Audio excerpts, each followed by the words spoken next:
Olá, sejam muito bem-vindos ao Não Alimente Zumbis. Eu sou o Ale, que vim aqui hoje para falar de um dos meus filmes favoritos, a sequência que eu tava muito esperando para esse ano, que é Glass Onion, um mistério Knives Out. Sim, eu amo este homem, Rian Johnson tem todo o meu coração, tem Daniel Craig 007, ele não é o Batman. Quem assistiu vai pegar essa, mas tem que ir lá assistir na Netflix e bora lá falar de Knives Out. Está dizendo que Glass Onion, um mistério Knives Out, é mais um daqueles exemplos que a gente está cansado de repetir já. Que subtítulo BR horrível. Eu até entendo que eles queiram fazer uma ligação, transformar isso numa franquia, mas Glass Onion vai fazer muito sentido e vocês vão entender lá no final, porque eu vou aqui falar tudo que eu achei sobre o filme tranquilamente, sem spoilers. No finalzinho eu vou trazer uma ideia, uma reflexão sobre o Glass Onion, sobre a cebola de vidro, e vai explodir a cabeça de vocês e vai mostrar como esse filme é genial e como ele é bom. Nessa sequência de Entre Facas e Segredos, o grande detetive Benoit Blanc é chamado novamente para resolver algum grande mistério, dessa vez numa ilha grega. Dessa vez ele é convidado pelo milionário Miles Bron para desvendar o seu próprio assassinato, que ainda não ocorreu. A história é que Miles chama um grupo de amigos para uma ilha grega e também o grande investigador Benoit Blanc, pois ele diz que vai ser assassinado nesse final de semana e esses amigos vão ter que descobrir quem o matou e por que ele foi assassinado. Aí tá montado o nosso cenário para Glass Onion. Todo mundo ali tem um motivo para matar o Miles, vai caber ao nosso detetive entender todas essas ligações e essa história e também o motivo do Miles ter chamado todo mundo para lá. Que afinal de contas ele sabe que vai ser assassinado porque ele chamou todo mundo, não faz sentido, mas faz. E aí que vem a genialidade de Rian Johnson. O mistério que o Rian Johnson nos traz em Glass Onion é muito mais, digamos assim, mais pobre do que o apresentado lá Entre Facas e Segredos. Mas o grande pulo do gato aqui é que essa fraqueza no mistério é proporcional, e é aí que vem a grande genialidade do roteiro do Rian, que se ele já foi indicado lá pelo primeiro filme, eu acredito muito que ele tem que ser indicado por esse também, porque eu acho que o roteiro é mais sensacional que o do primeiro. A princípio a franquia vai seguir o gênero do whodunit, ou quem fez isso, que tem um grande mistério, ou alguma coisa grande aconteceu, geralmente um assassinato, a gente precisa descobrir quem fez e por que fez, geralmente. Mas aqui Rian Johnson subverte um pouco isso, talvez subverter nem seja a palavra, mas ele vai além disso, já que a gente na verdade não sabe o que vai acontecer. Porque afinal, quando começa a investigação dele, o Miles está vivo. Será que ele realmente vai morrer? Será que é ele que vai morrer? Será que ele vai fazer alguma coisa com os outros personagens?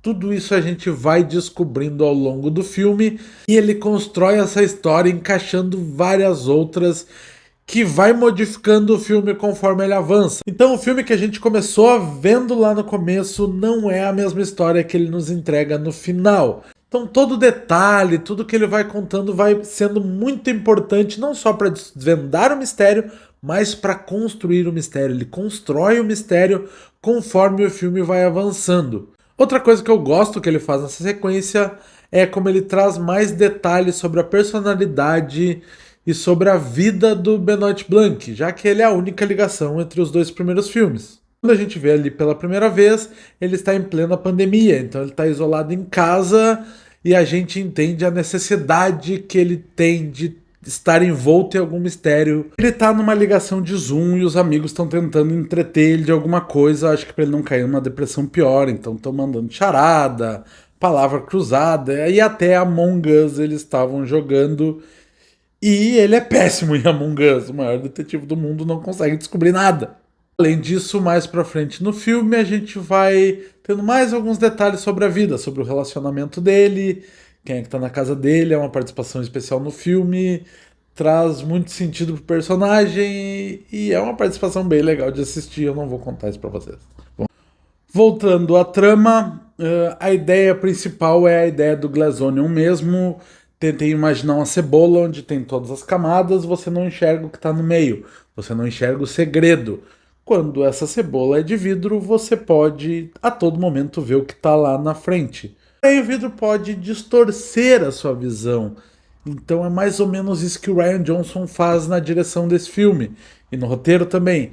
Ele nos dá o ponto de visão, ele tenta distorcer. Então, por mais que pareça que está muito claro na nossa frente o que está acontecendo, dependendo como a gente enxerga, a gente sempre acha que pode ter algo a mais. Então a gente está sempre esperando o que vai vir pela frente. De novo, não é só descobrir quem matou, é praticamente descobrir a história inteira. Para construir tudo isso, para nos mostrar essa história, que a gente vai desvendando ela, o filme talvez se estique demais em uma parte do segundo ato, que é quando ele vem nos contar qual é a real história que ele está nos mostrando, que está se apresentando para o próprio detetive. E essa parte realmente ela é muito longa e quebra um pouco da narrativa que o filme tem, principalmente em relação ao primeiro. No primeiro ele está sempre descobrindo alguma coisa, sempre uma novidade, é aquilo que tu vai puxando um fiozinho, ele vai vindo outro. Aqui não.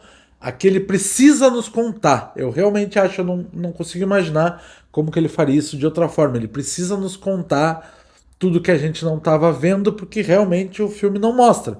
Não diminui tanto o mistério, tanto a história, mas quebra. Realmente é inevitável que quebra um pouco o ritmo. O elenco, como vocês já podem ver, simplesmente por puxar o elenco aí, é maravilhoso e ninguém ali consegue entregar algo menor que a excelência.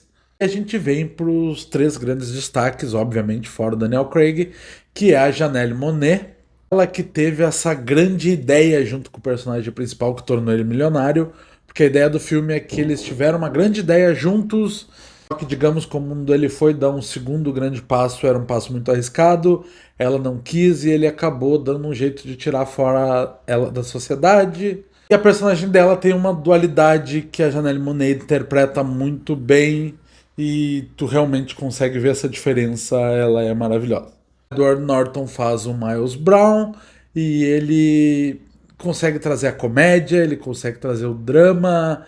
Ele é um cara que teve uma ideia genial e é milionário por causa disso, tem fama por causa disso, mas a todo momento o Blanc vai trazendo, mostrando o quanto ele é burro, talvez ele explore mais as pessoas do que realmente seja um gênio, e como o filme vai trabalhando isso é muito bom e também serve como uma excelente crítica ao milionário. Eu não vou falar o nome do milionário, não, porque não tem esse problema na minha vida. E aí eu vou falar do Dave Bautista, que, cara, eu fico encantado com cada trabalho novo que eu vejo desse homem. É um personagem que é engraçado, mas ao mesmo tempo ele encara o sarcasmo que esse personagem tem e ele busca na seriedade entregar esse sarcasmo e essa graça e nossa, ele é perfeito para isso. O personagem dele para mim também é o mais interessante. O roteiro faz uma crítica muito legal porque ele é um influenciador armamentista. Então ele se vangloria por ser o primeiro influenciador a ter mais de 1 milhão de seguidores no Twitter. E tu vai indo, Twitter, armamentista, extrema-direita, o quanto ele se mostra ridículo por causa disso. Tem uma cena que ele vai tomar um banho de piscina, ele tá só de sunga, ele pula na piscina e quando vira, ele tem um coldre com uma pistola bem na frente da sunga, já que é dali, né, que vem a força na arma. Não preciso dizer mais nada pra vocês, né? E agora, antes de encerrar o vídeo, eu vou contar um pouquinho a história do Glass Onion e por que ela é tão maravilhosa. Como eu disse lá no meio do vídeo, o Glass Onion é uma cebola de vidro, então tu consegue ver o centro dela, tu consegue entender o segredo. Porém, como esse vidro está retorcido, conforme tu olha, tu pode ter a tua visão distorcida e é isso que o Rian Johnson faz durante o filme. Nós temos a primeira ideia do milionário que chamou os seus amigos, que a princípio todos gostariam de matá-lo, para uma ilha deserta onde não tem mais ninguém. Só que na verdade tudo era um jogo. Ele só queria brincar com os amigos, ele ia fazer um jogo de detetive. Ele encenaria como se ele tivesse morrido e os amigos teriam que descobrir quem matou ele e por quê. Só que logo quando ele explica o jogo, o detetive já desvenda quem é que teria matado ele, o motivo de por que teria matado ele, e praticamente estraga a brincadeira. Ele faz isso com a intenção de proteger o Miles. Quando ele joga na cara do Miles, tu chamou um monte de gente para uma ilha deserta e botou na ideia na cabeça deles de que você poderia morrer aqui. Tipo, tu é maluco, irmão? Só que aí, quando eles voltam para essa festa onde eles estão fazendo entre eles, um dos personagens morre. E não é ele. E aí que a gente vê que o mistério começa a ser outro. Aí vem o flashback, a gente vê que a personagem da Janelle Monáe não é ela, e sim a irmã gêmea, que a original se suicidou. E a princípio ninguém sabe. Porém, eles confiam que um daqueles ali matou a irmã. Então, na verdade, eles estão numa sala que eles sabem que aquela mulher não pode ser ela, já que ela está morta. Ryan Johnson vai te botando vários elementos dentro dessa história, inclusive a ilha deserta, o Miles diz que não tem ninguém, que é só eles, nem funcionários, ele mandou todo mundo embora. Mas tem um cara lá. Ele tá ali, o Miles diz, não se preocupa com ele tá aí só porque ele tá aí. E óbvio que você vai se preocupar, e ele é só mais um elemento cenográfico, digamos ali. E aí vem a história de por que o mistério é burro, e o filme brinca com isso. O próprio detetive Blank joga na cara dele, tu é muito burro. Na verdade, a Andy, que é a personagem da Janelle Monáe que morreu, teve a ideia junto com o Miles. Porém, no fundo, foi ela que teve a ideia. Eles estavam num bar chamado Glass Onion, daí a ideia do Glass Onion, e lá ela escreveu os primeiros rabiscos dessa ideia num guardanapo. Mostrou para ele, os dois apresentaram, desenvolveram e criaram a empresa. Porém, o Miles diz que só ele teve a ideia, que a ideia original é dele e que ele escreveu no guardanapo, e todos os amigos comprovam a história dele. Digamos, ela foi traída. Porém, ela acha o papel original e manda para todos os amigos dizendo, agora eu tenho a prova. E é aí que ela morre. A irmã dela, a Ellen, é que procura o detetive e leva ele para a ilha. Porém, ela vai como se ela fosse a irmã. Então, desde o começo a gente sabe que o Miles é um escroto e que ele poderia estar e que ele tá jogando com a vida de todos ali e que ele é o real culpado por tudo. Porém, a gente não acredita. A gente tá vendo isso lá. Parece muito óbvio. Parece um mistério burro e o próprio Blank joga isso na cara. Eu não acredito que tu fez desse jeito. Tu é muito burro.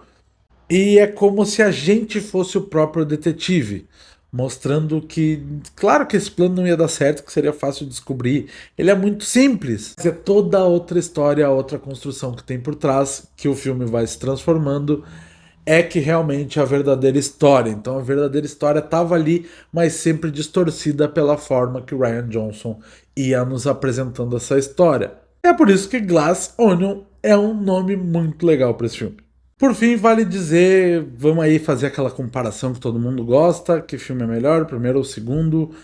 Eu gosto um pouco mais da narrativa do primeiro, e tem alguns personagens do primeiro que eu gosto muito. Eu acho que tem mais personagens interessantes ao redor do que no segundo. Porém, essa forma como ele nos conta uma história que no começo era uma e ela vai se transformando, eu gosto muito já nesse segundo filme. Se você já viu Glass Onion, vem aqui, comenta com a gente, vamos trocar essa ideia, siga a gente nas redes sociais e a gente se vê qualquer hora dessa. Tchau, tchau!